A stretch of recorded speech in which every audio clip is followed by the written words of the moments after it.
Most of you probably know that having Parkinson's can make it very difficult to move and do the things that you've been accustomed to doing very easily your entire life. Sometimes, though, getting active can really help ease symptoms. The progressive disorder affects the nervous system. That can lead to shaking, slower movement, muscle stiffness, and more. A new book tells the story of some patients who say movement has made a huge difference in their lives.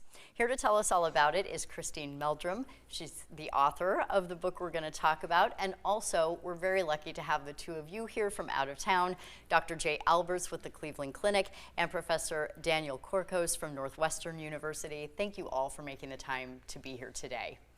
This is so important. Christine, let's start with you because you have this book out that details a lot of the research.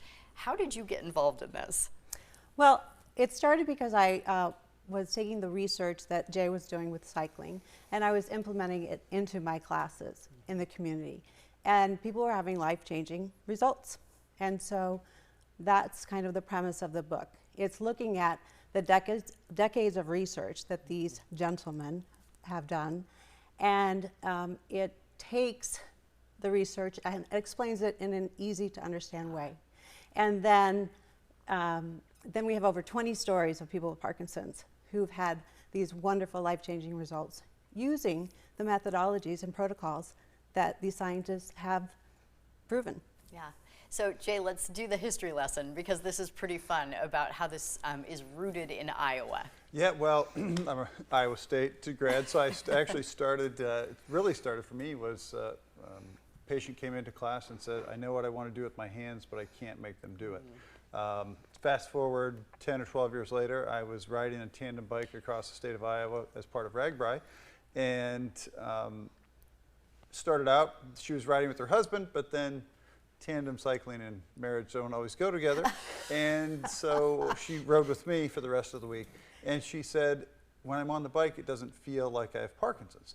And at first I thought, well, maybe we're in God's country, right? Maybe it's the pie, the ice cream and things that were, you know. But then over time, we started doing research and found that high intensity exercise actually was improving motor control and motor function in individuals with Parkinson's. Yeah, it's really amazing. Daniel, tell us about your research in this area. So currently, I'm the PI of a phase 3 clinical trial designed to investigate the effects of high versus moderate intensity exercise on slowing down the progression of Parkinson's disease. Currently, there is no drug, there is no treatment that will slow down the progression.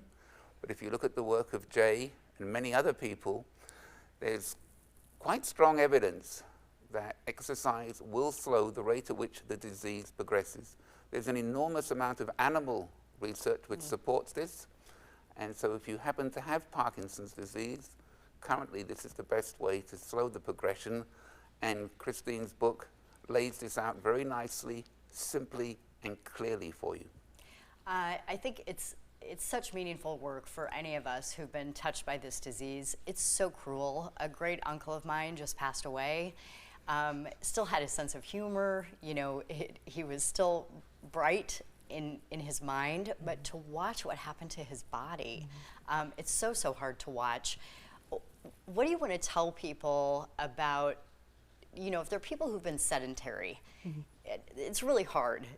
I'm a fitness instructor. You and I have messaged back and forth about this. It's hard to convince people, you know, just move, just go for a walk, get on the bicycle.